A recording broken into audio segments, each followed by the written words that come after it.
tengo el gusto de presentar a Leonardo Flores Corona, que se presenta el día de hoy como alumno de doctorado de nuestro programa.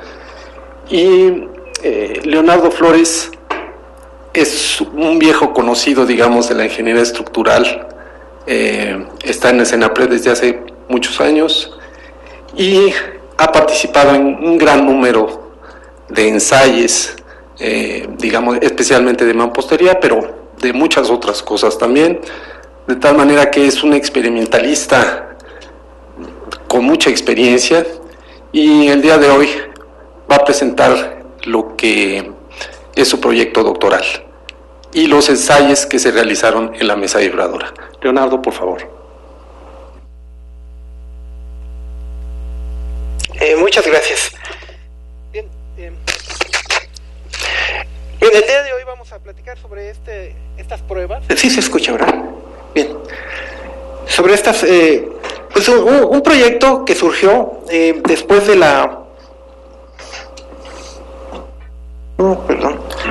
después de cierta número de reuniones del Comité de Mampostería que revisa las normas técnicas complementarias del Distrito Federal, que como saben es un parámetro para el diseño de mampostería en todo el país, incluso pues es tomada en cuenta en muchos países de América Latina.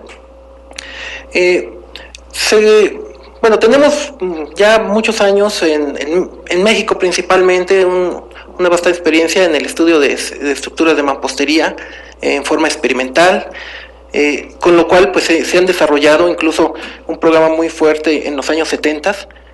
Permitió desarrollar las normas, calibrar las ecuaciones de diseño, los criterios detallado que se había venido usando pues en los primeros años, en las primeras décadas del siglo XX, de tal forma que se establecieron pues estos requisitos en las normas que salieron en los años de 1976. Un punto de mucho interés era el estudio del comportamiento de muros con refuerzo horizontal entre las hiladas. Si bien en todo el mundo se usa la mampostería y se usa también mampostería confinada, quizás un porcentaje muy por debajo del 1% de las edificaciones la refuerzan con acero horizontal. De hecho, ya en algunos estudios preliminares en los años 70 observaron el beneficio de poner refuerzo horizontal entre las hiladas. Sin embargo, pues no había suficiente información, a pesar de que hubo algunos ensayos que dieron resultados pues bastante contundentes, pero pues no se tenía suficiente información como para considerar un cálculo explícito. Por lo tanto, desde los años 70, cuando se contaba con una cuantía de refuerzo horizontal superior a un mínimo, el requisito era aumentar en 25% la resistencia de la mampostería. Posteriormente, sobre todo a partir de ensayos cuasiestáticos, es decir, con cargas en forma lenta, muchos de los cuales se realizaron en el CENAPRED, en el Centro de Prevención de Desastres, en los años 90, se propuso una nueva versión de las fórmulas de cálculo, en donde se hacía el cálculo explícito y actualmente es la norma de mampostería vigente, publicada en el 2004, tomando en cuenta la cantidad de acero, el esfuerzo resistente de este acero y un factor de eficiencia que se encontró experimentalmente. Actualmente, pues el nuevo cambio de las normas, hay una propuesta de modificación de las normas técnicas y de todas las normas del reglamento para la Ciudad de México. Incluye algunos cambios importantes, por ejemplo, para la capacidad de desplazamiento inelástico, digamos en términos de la distorsión lateral, que es el desplazamiento a nivel de la losa entre la altura del entrepiso. Actualmente se calcula con con las fuerzas sísmicas reducidas. Como ustedes saben, en México pues reducimos las fuerzas a través de un factor de reducción que depende del factor de comportamiento sísmico Q. Y una vez obtenido el análisis elástico, se obtienen los desplazamientos laterales inelásticos multiplicando por este factor Q. En las normas del 2004 y basados en resultados que se tenían de pruebas cuasiestáticas en muros a tamaño natural, principalmente cuadrados, aunque por ahí había algunos ensambles de muros e incluso un modelo de 2 niveles que incluía losa, probado también en forma cuasiestática. Actualmente se está calculando la distorsión lateral permisible y para cada tipo de modalidad de refuerzo de la mampostería. En el caso de la mampostería confinada, con piezas macizas, se maneja este valor de 0.0035. Bien, aquí le dejé la propuesta 2016, hay que ponerle 2017 y pues más lo que se acumule, ¿no? En la nueva propuesta, la forma de cálculo, pues ustedes quizás ya sepan, conozcan, hayan oído en algunos seminarios, algunas mesas redondas, se va a usar un espectro transparente en el cual pues se va a hacer primero la división entre el factor de sobreresistencia y por supuesto la parte de la inelasticidad, y posteriormente se va a volver haciendo el mismo procedimiento con las fuerzas laterales reducidas. Se va a obtener el desplazamiento y por supuesto las distorsiones inelásticas multiplicando por Q por R. Sin embargo, pues esto implica valores sumamente mayores a los que se han estado manejando con los espectros actuales, que por un lado los espectros van a aumentar un tanto en varias partes por varias razones, pero adicionalmente pues ahora explícitamente se saca de ahí este factor de sobreresistencia. Entonces actualmente se tiene esta propuesta para la nueva norma en el caso particular de mampostería de piezas macizas, confinadas y con refuerzo horizontal, una distorsión lateral inelástica permisible de 0.01. Como ven, pues hay información que es fundamental de obtener, ya que cientos de muros que se han ensayado en los 70s y después en los 90s, varias décadas, decenas de muros adicionales, pues nos dan información, pero información de ensayos hechos en forma lenta, en forma cuasiestática. Entonces surgió el interés de hacer ensayos dinámicos, continuar los ensayos dinámicos, que hay pues una serie de antecedentes de ensayos dinámicos, incluso en México, como aquí se ve esta figura, y por lo tanto pues se planteó este proyecto con apoyo del gobierno de la Ciudad de México. Entonces los objetivos del proyecto y del proyecto que estamos tomando para pues desarrollar el protocolo doctoral de su servidor, tiene pues como objetivos básicos estudiar primero el comportamiento elástico, bueno, aprovechando que tenemos la información de un sistema. Aquí este modelo fue un modelo que se ensayó hace algunos años, que nos sirvió como punto de partida para proponer un nuevo sistema estructural que enseguida se los voy a mostrar. Entonces, poder verificar pues las recomendaciones para modelado que el diseñador día con día en su despacho tiene que usar para hacer su modelado elástico.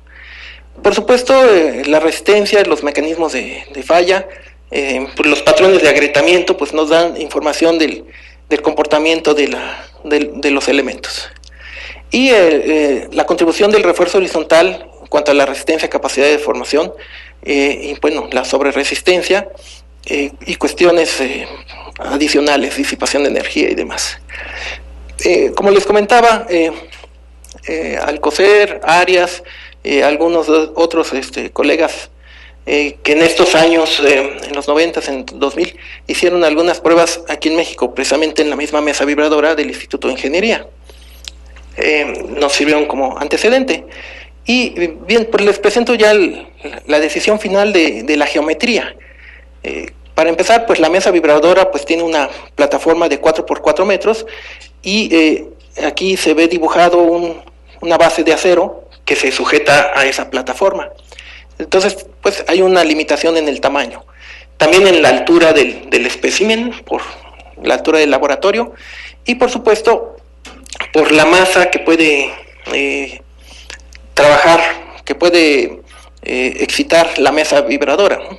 que tiene una capacidad máxima de 20 toneladas. Entonces, se hizo este modelo en donde el plano de ensayo es, este plano central, y como pueden ver tiene dos muros perpendiculares a los lados. La dirección de ensayo va a ser la que estoy indicando, por lo tanto los muros perpendiculares se plantearon para darle estabilidad al modelo fuera del plano y alguna importante estabilidad torsional, que al final de cuentas puedo anticipar que pues fue muy exitoso, no tuvimos mayor problema por torsiones, sobre todo la preocupación de que hubiera complicadas torsiones inelásticas durante el ensayo. Bien, este es un vistazo general de la geometría. Como ven, fueron 3 niveles, y para poderlo hacer en la mesa, por supuesto, se tuvo que escalar. Se tomó la decisión de usar la misma escala de este modelo, que es 1:2, escala lineal. Pues para justificar un tanto ese modelo, qué tanto representa algo realista, se planteó esta planta idealizada de un edificio, más o menos que se puede considerar que pudiera ser real, y donde estamos extrayendo un tramo con un comportamiento pues importante en una dirección de esta planta de edificio. Bien, ya lo de menos es proponer las propiedades de los materiales. Obviamente, aquí estoy mostrando propiedades nominales, pues lo importante es que sea representativo de una construcción típica.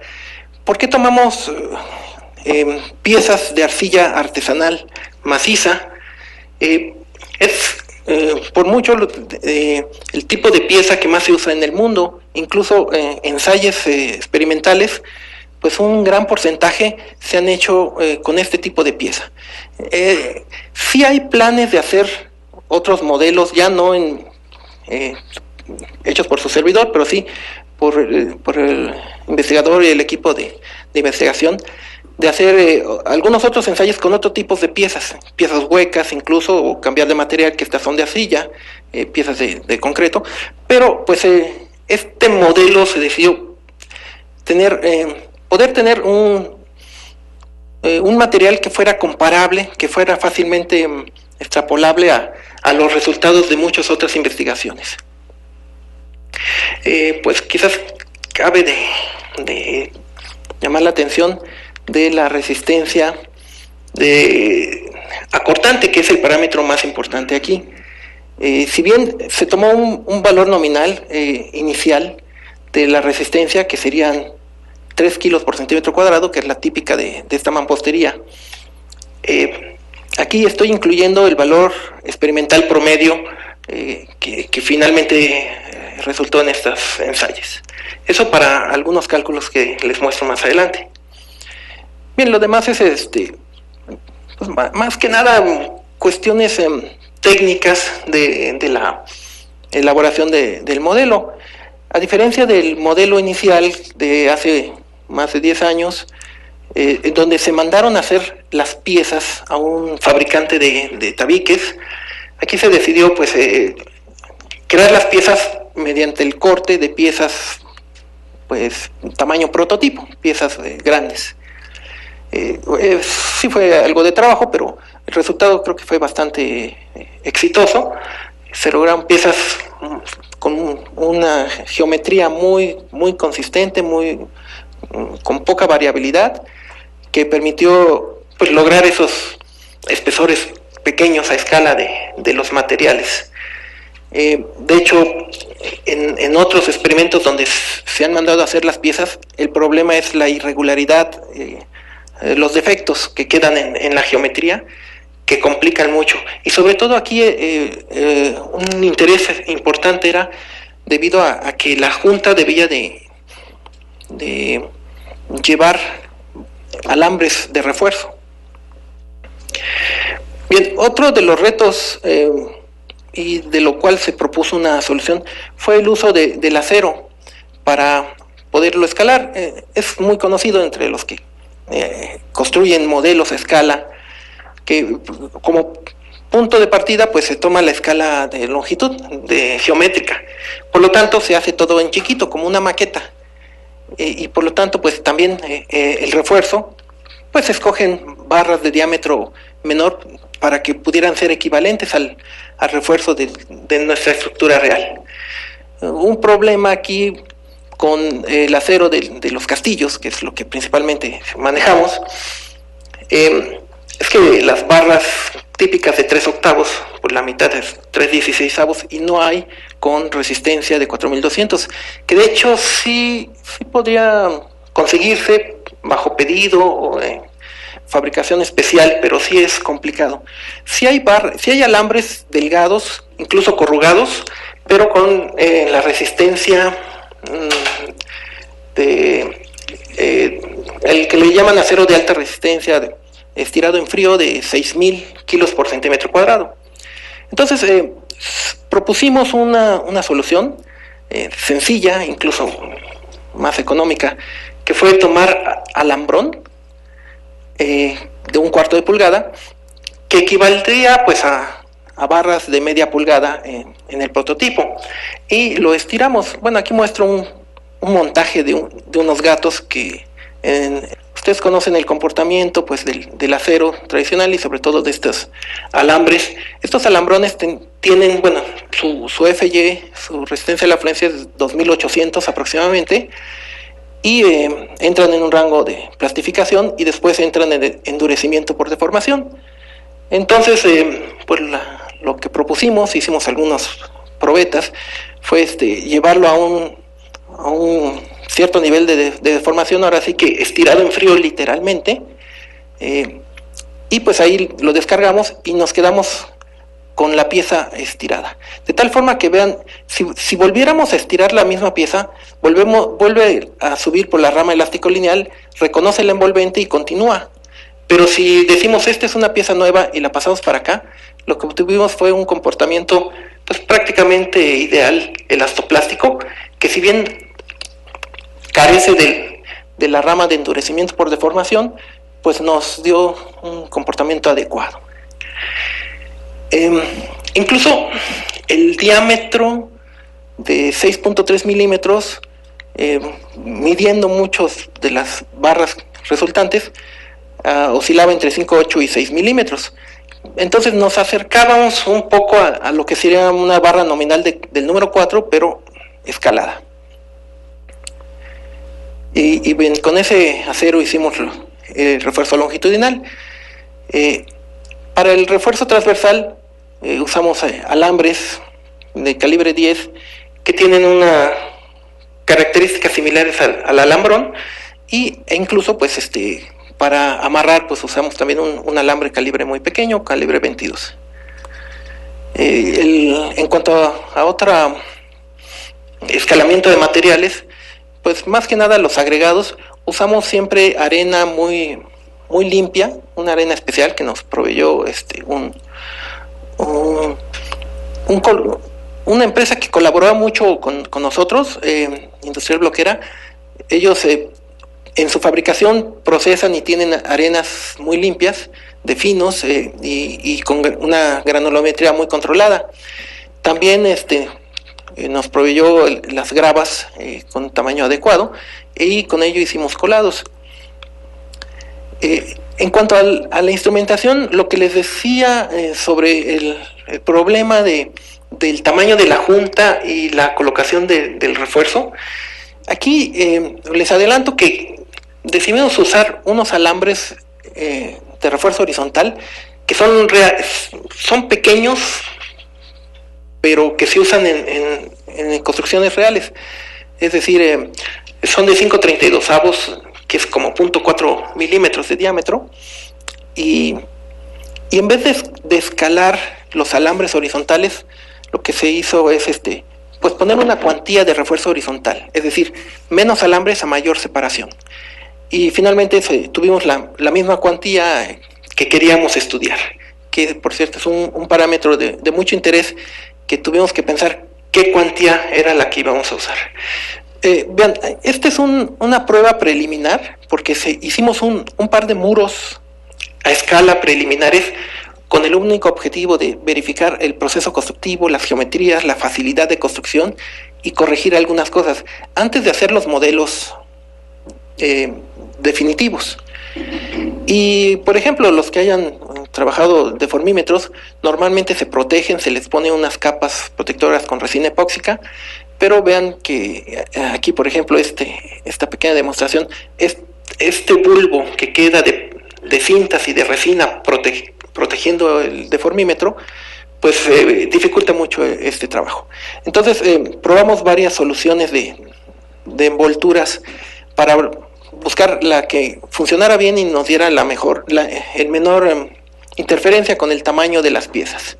Una solución que aquí se podría haber hecho es hacerle un pequeño hueco a la pieza para que quedara ahí embebida, que también creo que es válido y no hubiera modificado comportamiento general. Las juntas quedaron de 7 milímetros, que en el prototipo equivaldrían a 14 milímetros, que están dentro de lo que permiten las normas para piezas artesanales con refuerzo horizontal. Pueden tener hasta 15 milímetros. Bueno, aquí también se ve algo del dentado y algún detalle en la etapa constructiva. Y se instrumentaron las barras, tanto longitudinales como los estribos, y por supuesto el refuerzo horizontal, con deformímetros eléctricos adheridos al acero, previamente puliendo las superficies, con todo el procedimiento pues que se requiere. Aquí tengo un par de modelos, los dos modelos que hicimos preliminarmente. De hecho, uno lo hicimos con piezas que no eran las piezas que íbamos a usar al final.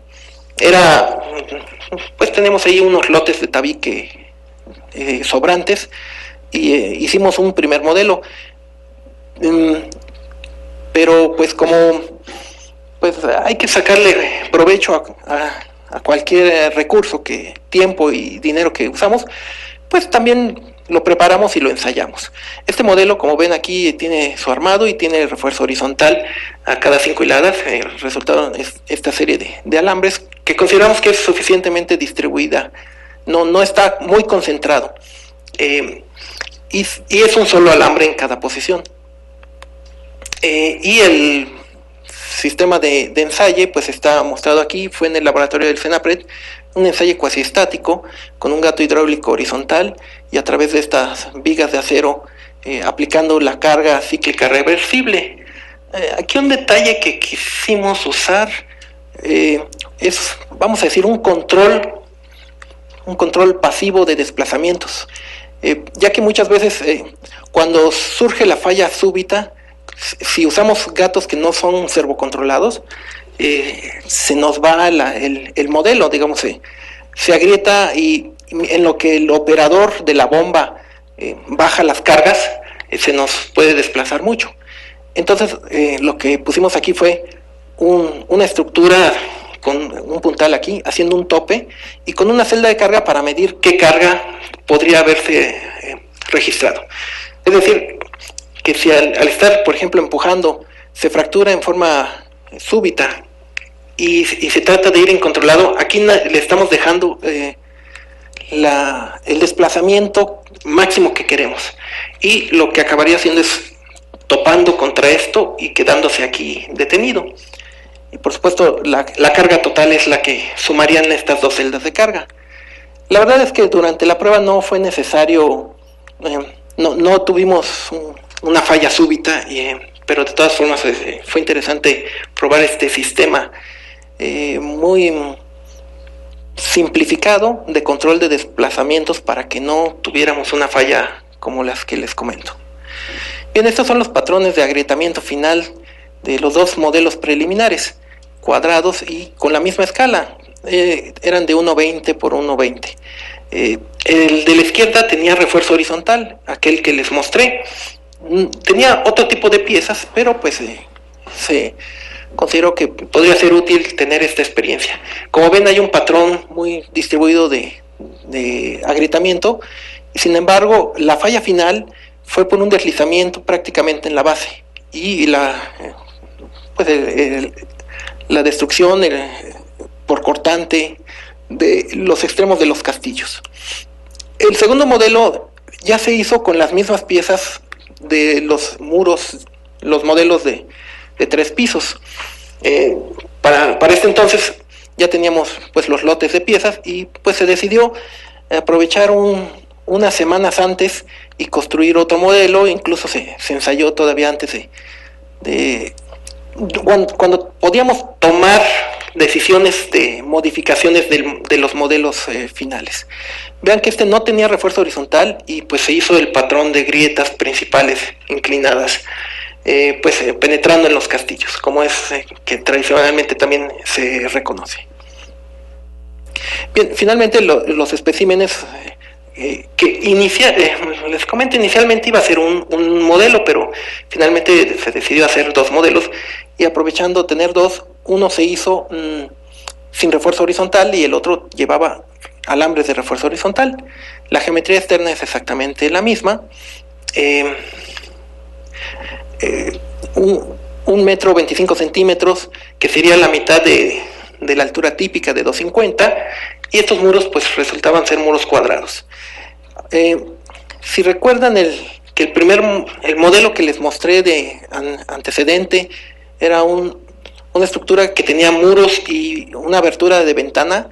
Aquí fue otra decisión, otra discusión que se tuvo que meditar, si se reproducía una geometría con una ventana o mejor se hacían muros más sencillos, y optamos por dejar más simplificado y hacer estos muros sencillos, que les diré que este muro central pues es un muro que está aislado en sus bordes, es decir, pues tiene aberturas en forma de puerta, mientras que este otro está conectado pues con el muro perpendicular, que aquí se ve en la vista lateral, que vista en planta pues sería una sección en T, pero trabajando el alma en el plano del ensayo, y pues sin patines, sin almas.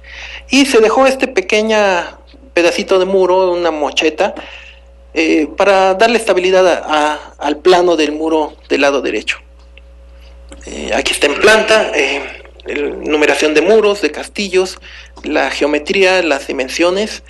¿Qué tanto íbamos a hacer crecer estos muros perpendiculares?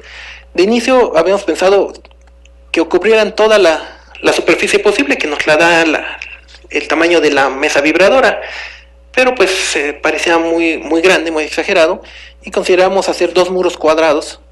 Vean que es de 240, prácticamente son 2 muros cuadrados en los lados.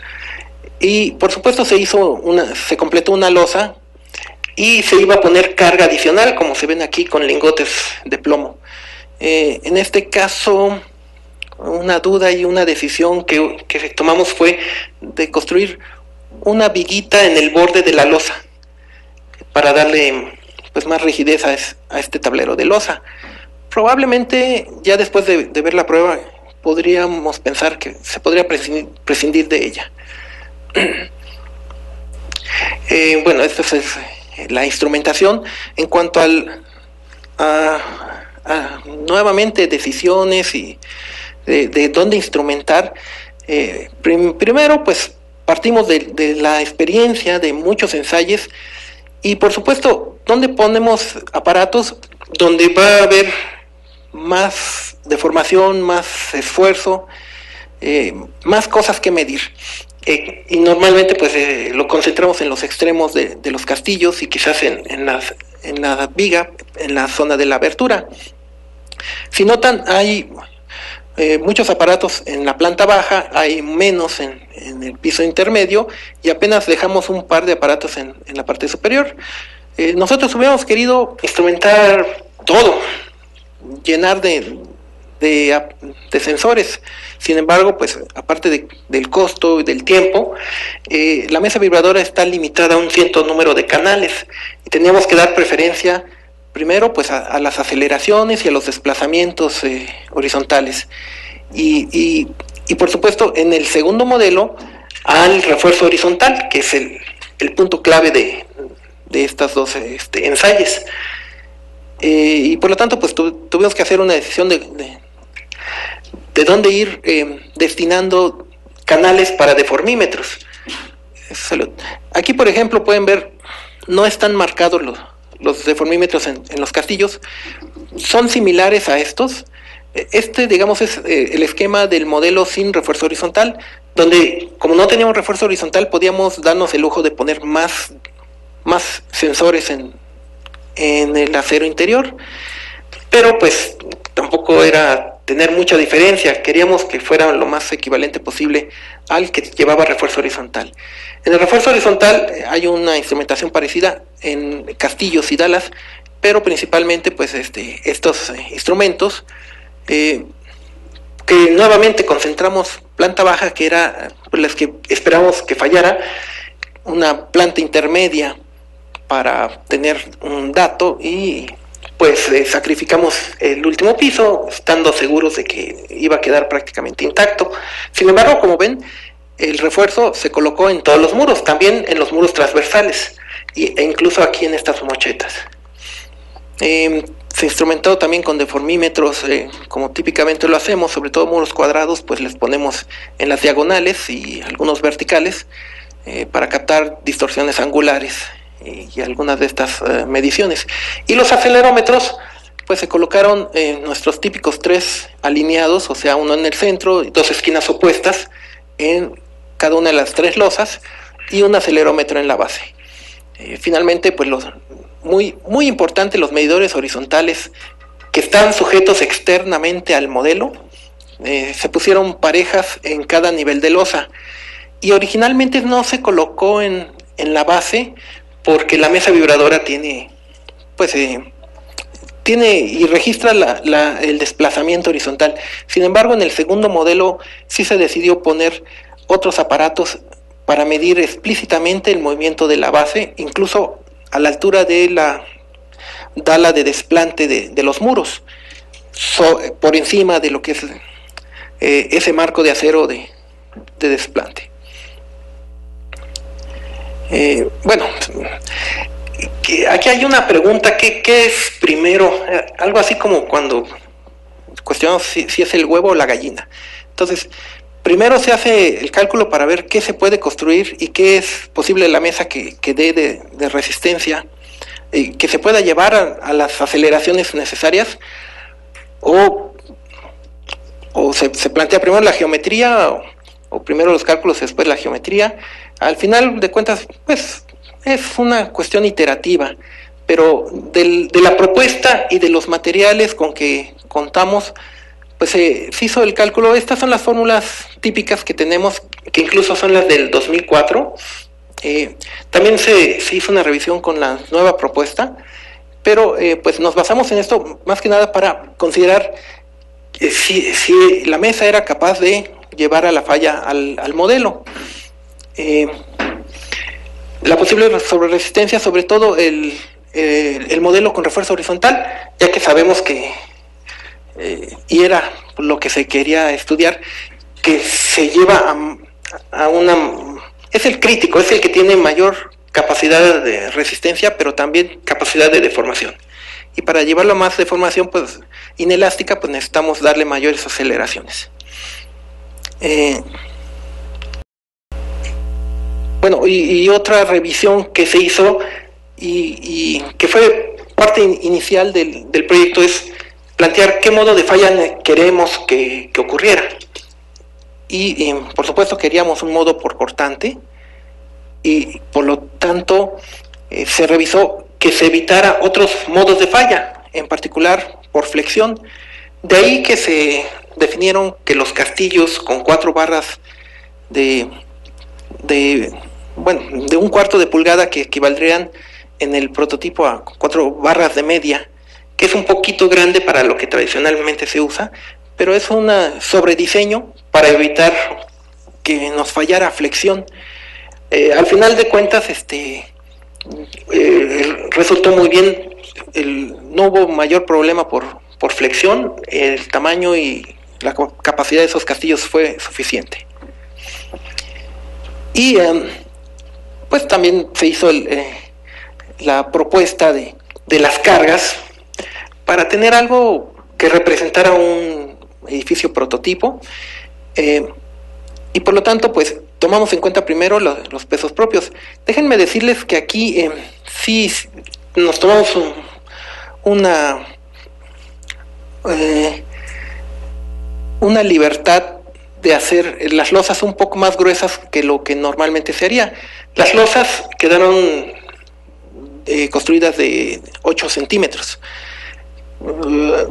Consideramos que la losa prototipo sería de 10 centímetros, por lo tanto tendrían que ser de 5.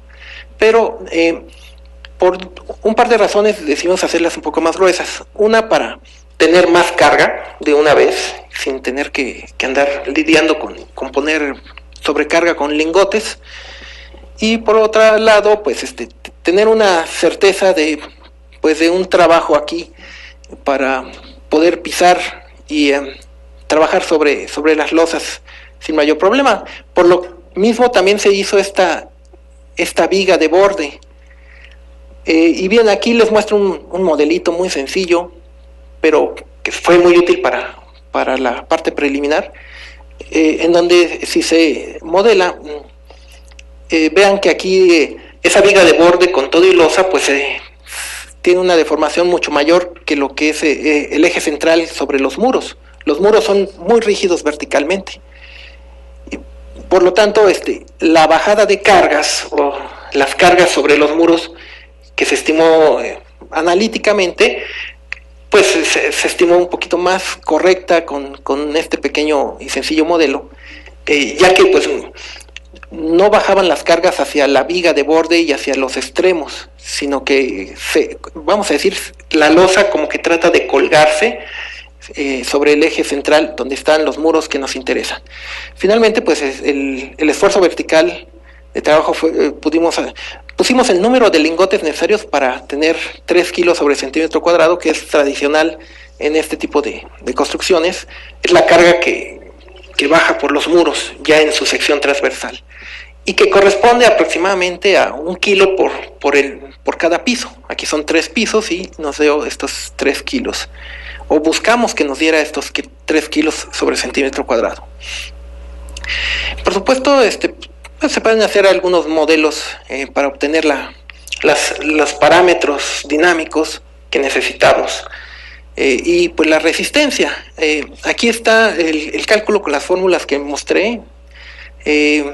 98 kilonewtons el modelo que no tenía refuerzo y 131 con refuerzo. Vean que hay un 30% de incremento con las propiedades nominales y los valores que usamos aquí como teórico.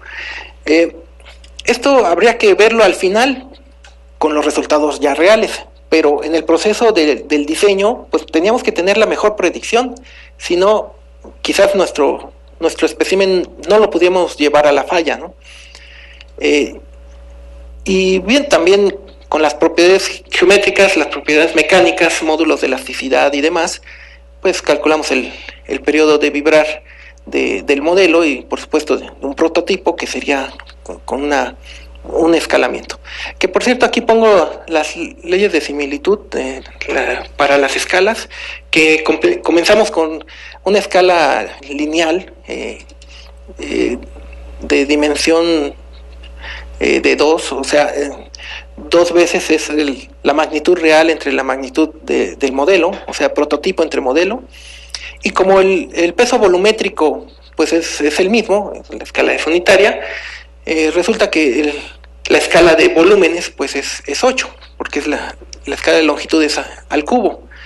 la escala de áreas, que es igual a la escala de las cargas uniformemente repartidas, es de 4, y la escala de tiempo es 2.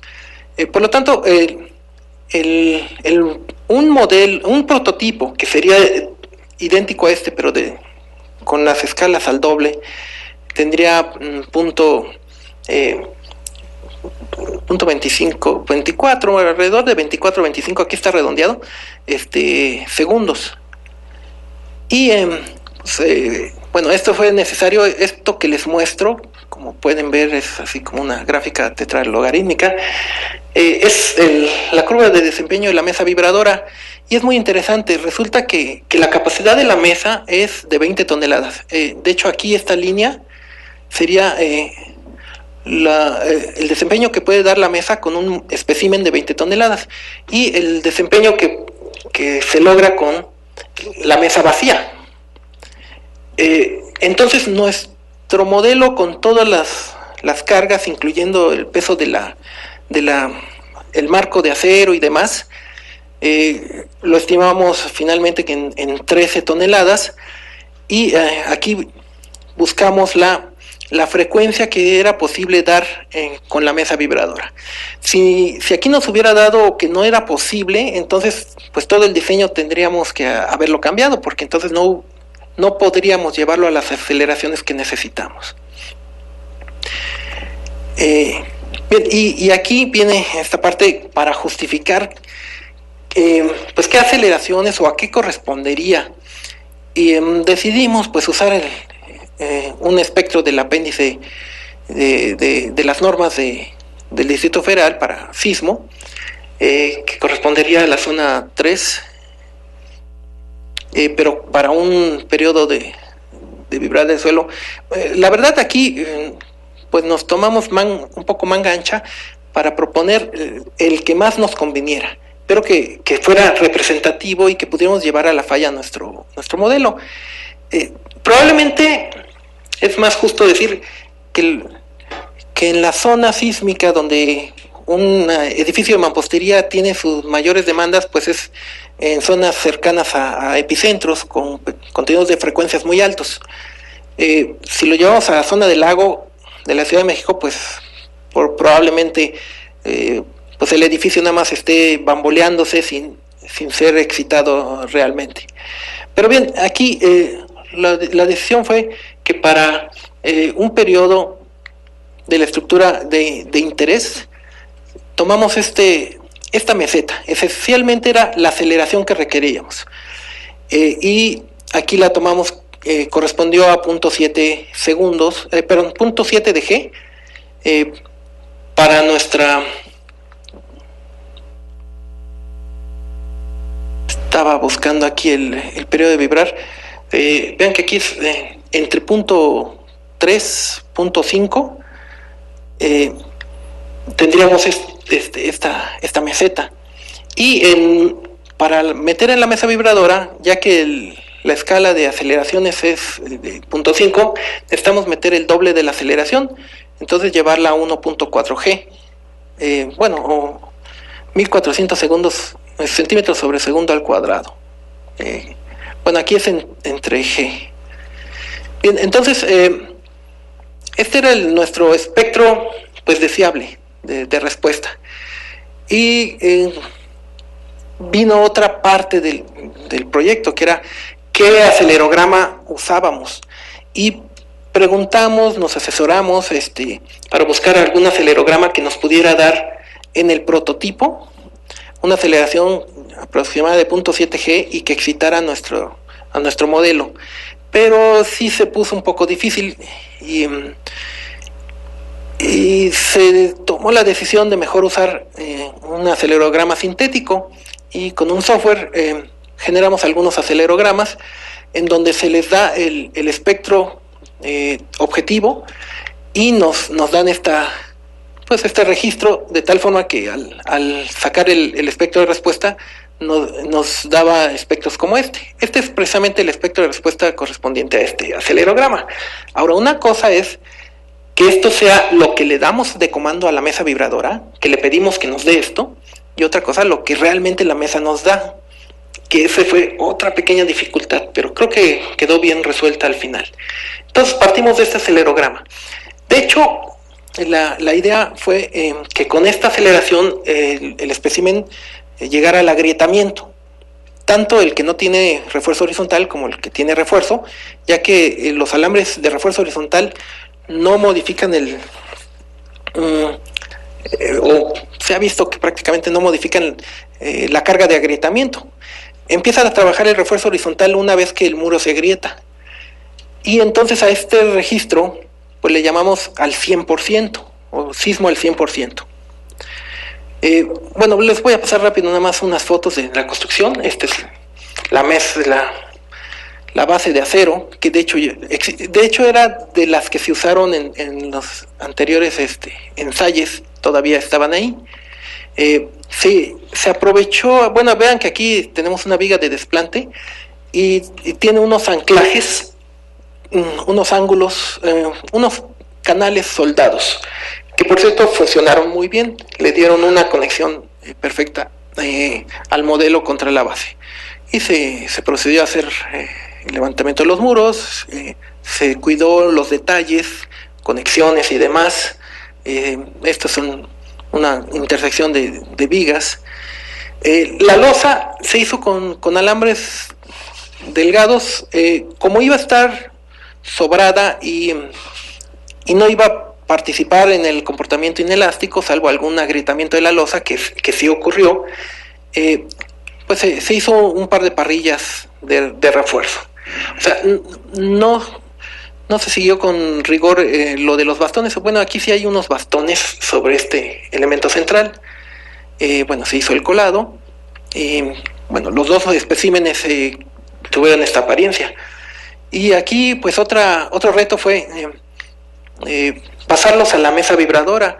De hecho, el peso de los especímenes excedía un poco la capacidad de la grúa, pero pudimos usarla y pasar los especímenes con la ventaja de que quedaron construidos al 100% antes de trasladarlos.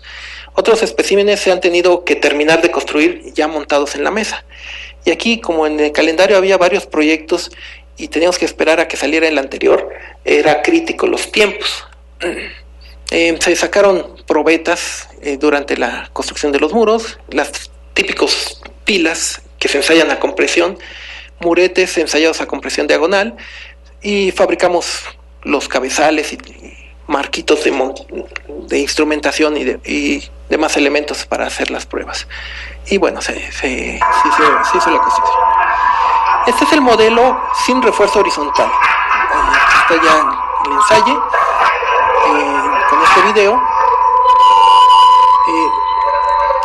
La falla resultó que ocurrió en el piso intermedio. Son unos cuantos segundos, entonces lo voy a repetir. Aquí noten el piso intermedio y principalmente el muro central, el muro aislado en sus verdes, que aquí tuvo la falla. Habíamos tenido algunas fallas en los elementos de abajo, algunas grietas, pero el modo de falla final se dio en el piso intermedio. Este video no es muy bueno, pero hice un acercamiento para poder notar este modo de agrietamiento. Bien, aquí hay ya las fotos más detalladas. Bueno, la planta baja tuvo algunas grietas preliminares. Aquí esto ocurrió, se le dio el sismo que le llamamos al 100% y después escalamos el sismo al 150%, donde ocurrieron los primeros agrietamientos, y al llevarlo al 200% tuvimos la falla. Por grietas inclinadas aproximadamente, y con un daño en los extremos de los castillos, similar a lo que hemos visto tanto en pruebas ecosistáticas en muros tamaño natural en laboratorio, como lo que se ha visto en zonas de desastre, de sismos reales. Bien, este es el modelo con refuerzo horizontal. Este ensayo es al 250%, o sea,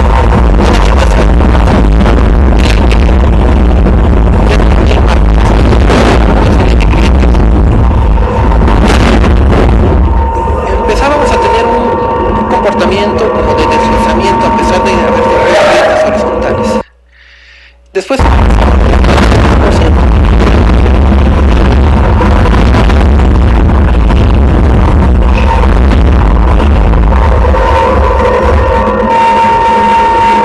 el daño, todavía se veía que tenía capacidad.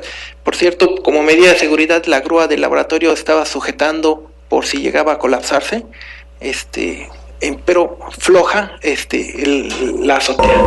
Y llegamos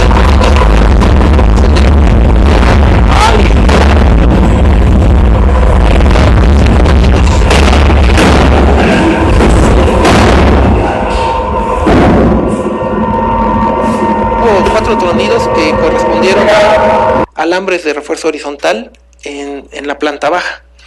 Y bueno, esta es una etapa preliminar, y el modo final sí se manifestó algún deslizamiento en la base, pero finalmente sí se dio la falla pues por cortante y con la afluencia y la fractura de los alambres horizontales.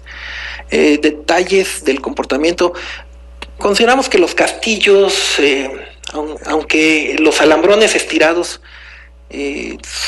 son lisos, pero pues prácticamente el comportamiento pues fue muy similar a lo que hemos visto con alambres corrugados. Pensamos que fue exitoso la decisión, y pues la capacidad de deformación de estos barras fue suficiente, ¿no? Ninguno se fracturó ni nada de esto.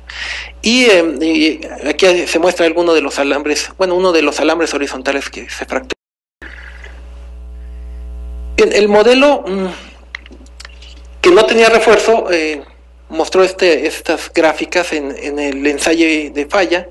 En planta baja vean que quedó pues prácticamente como, vamos a decir, elástico, muy lineal, mientras que en el segundo nivel pues sí hay un comportamiento histerético importante, llegando por lo menos este pico a cerca de 0.01 de distorsión angular en ese nivel. El tercer nivel pues tuvo aceleraciones, por lo tanto cortantes mucho más pequeñas. No se ve tan lineal como pero está influenciado por el comportamiento del piso de abajo. Y aquí este es el modelo con refuerzo horizontal, y les muestro varias etapas. Este fue el primer sismo que causó primeros agrietamientos, 150%, después a 200, a 250, que es el verde, a 300%, y el de falla 350, que por cierto, por ahí algún pico se obtuvo más bien en el de 300 antes que el de 350. Y bueno, aquí la capacidad de deformación, buscando una envolvente hasta donde tuviera un 80% de la resistencia ya decayendo, pues nos da una capacidad más o menos importante. Y los gráficas de algunos de los deformímetros en refuerzo horizontal. Bien, bueno, esta tabla tiene muchos resultados, pero primero pues la parte de arriba es el modelo sin refuerzo. Al 100% no tenía daño, al 150 las primeras grietas inclinadas, y al 200 fue la falla en el segundo nivel. Aquí los datos los pongo en el nivel, pues tanto en el nivel 2 como en el nivel 1, o sea, la planta baja es el nivel 1. Desplazamientos, deformaciones y las cargas. Las fuerzas cortantes pues se obtuvieron simplemente con las masas y las aceleraciones registradas. Y en el modelo con refuerzo horizontal, que es esta parte de abajo, la secuencia, aquí la pongo desde el 25%, con el que empezamos ambos ensayos, pasamos por el 100%. Aquí empezó a haber unas primeras fisuras horizontales al 100%, pero la primera grieta inclinada se dio en 150%. Finalmente, pues lo que ya hemos ido platicando. Aquí tenemos la aceleración en la base. Por ejemplo, aquí 976 centímetros sobre segundo cuadrado, GAL, y la aceleración máxima es la medida siempre en la azotea. Hubo una consistencia, unas aceleraciones crecientes en cada piso. Aquí se llegó a 1.9, o sea, prácticamente se subió, se amplificó 2 veces. Y aquí en este modelo, pues se registró en la base 1.7 G, más o menos, y esta es la amplificación máxima. Tenemos también el cortante elástico, está calculado teóricamente usando el espectro medido, más bien, sí, medido. Nosotros le dimos un espectro pidiendo que ese lo reprodujera la mesa vibradora, pero finalmente estamos usando el medido, que difiere un poco, no es idéntico, siempre hay una cierta cercanía. Entonces este es el cortante elástico teórico, que si hubiera permanecido elástico la estructura, pues nos estaría arrojando. Y este es el cortante máximo inelástico. Y por supuesto la deformación máxima de entrepiso es la gamma que les decía hace rato, es la diferencia de desplazamiento horizontal entre la altura. Aquí se llegó a 0.019, pues como máximo en un pico, vamos a decir, si veo aquí 0.019, pues es este pico, que sí está decayendo ya la carga, pero pues todavía tiene una cierta capacidad, que fue más en este sentido.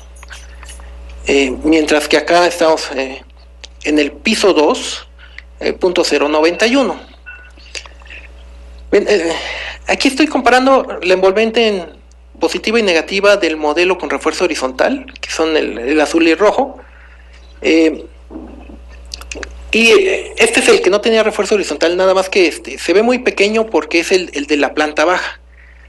Pero bueno, tenemos que comparar algo con algo, ¿no? Entonces aquí, comparando los dos muros de planta baja, pues aunque este llegó por aquí como a la mitad, sí se nota la diferencia en resistencia y en capacidad de deformación.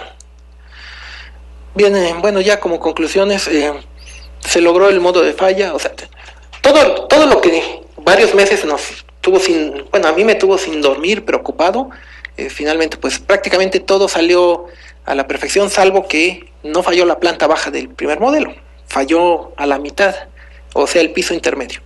Fuera de eso, todas las precauciones, todas las estimaciones funcionaron bastante bien, y en los tiempos y en los costos adecuados. La resistencia del modelo sin refuerzo horizontal, tomada como lo que realmente se midió, dio 116 kilonewtons, un poco mayor de los 98 kilonewtons del cálculo con las fórmulas que usamos a diario en las normas de mampostería. El que tenía refuerzo horizontal, pues subió un buen porcentaje su resistencia, llegó a 160, y superó, pero pues considerablemente conservador, la que predecíamos, que es este 98 más lo que le da el acero de refuerzo horizontal. Y sí se fracturó el refuerzo horizontal. Y bueno, aquí la relación de este cortante elástico contra el cortante máximo medido, yo aquí estoy presentando los valores de 1.24 y 2.1, y la distorsión lateral inelástica del modelo que no tenía refuerzo, pero al 80% de la resistencia cuando la envolvente ya iba cayendo, es alrededor de 0.208 en el que tenía refuerzo horizontal, y se pudo medir pues más de 0.15 en el que sí tenía refuerzo horizontal. Por cierto, en cuanto a distorsión, el factor de escala pues es unitario, es decir, pues no importa que sea tamaño natural o modelo, pues al dividir desplazamiento entre desplazamiento, directamente podemos usar estos resultados, y pues dan una buena señal para lo que está ya planteado para distorsiones laterales permisibles para el reglamento de construcción. Y bien, ¿qué siguen? ¿Cuáles serían los siguientes pasos? Bueno, tiene ya tiempo, este ensayo se terminó hace muchos meses, pero pues todavía falta seguir procesando algo de la información. El doctor Pérez Gavilán ha seguido con otro estudiante haciendo unos modelos tanto en mesa vibradora, pero aislados, como unos cuasiestáticos monótonos y cíclicos.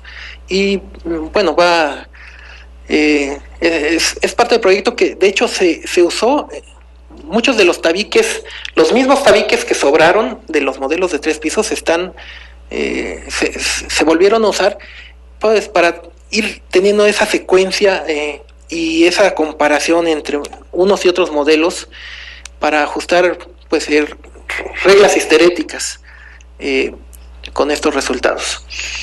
Y bueno, se puede dar una aplicación práctica con todo esto a prototipos reales. Bueno, me queda nada más agradecer a todos los que han estado involucrados y nos han ayudado en este proyecto. Y pues me pongo a sus órdenes. Muchas gracias.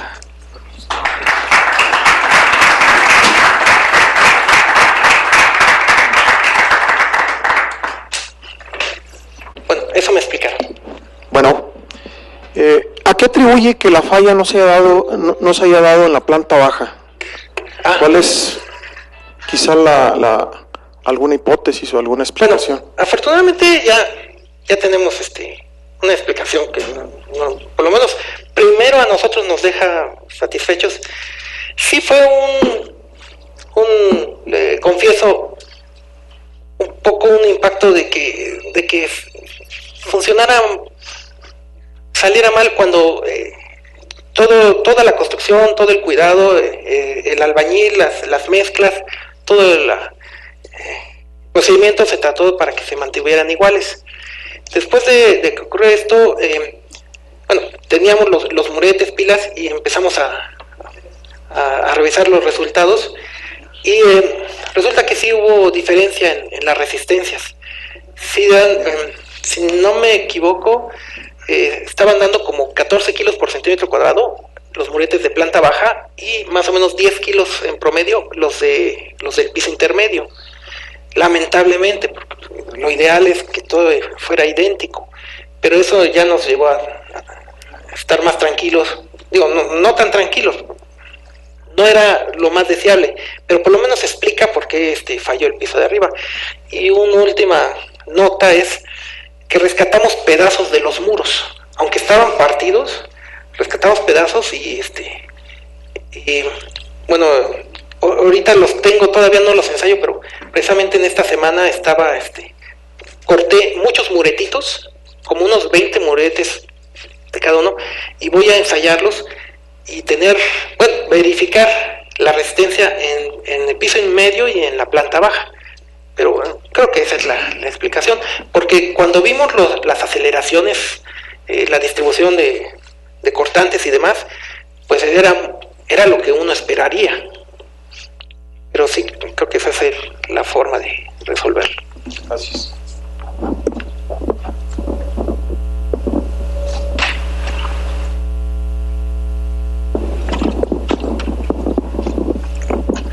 Buenas tardes. Dentro del material que se utilizó, que fue la arcilla, el límite líquido, el límite plástico, índice plástico y la contracción lineal del material, sí, no me pareció verla. Sí, no. Y si fue algo que algún componente que se le agregó más al material para aumentar su resistencia. Sí. Mire, compramos un lote de piezas y de hecho eran de bastante buena calidad, lo cual tampoco era lo ideal. O sea, sí eran más resistentes del promedio, pero conseguimos un lote más que nada para tener piezas grandes. Entonces no tuvimos ese control, no las mandamos fabricar, sino las compramos y lo caracterizamos así.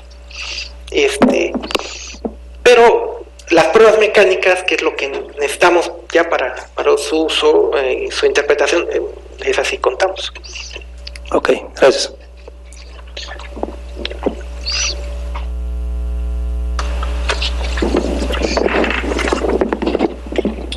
Bueno, sí, ya no hay más preguntas.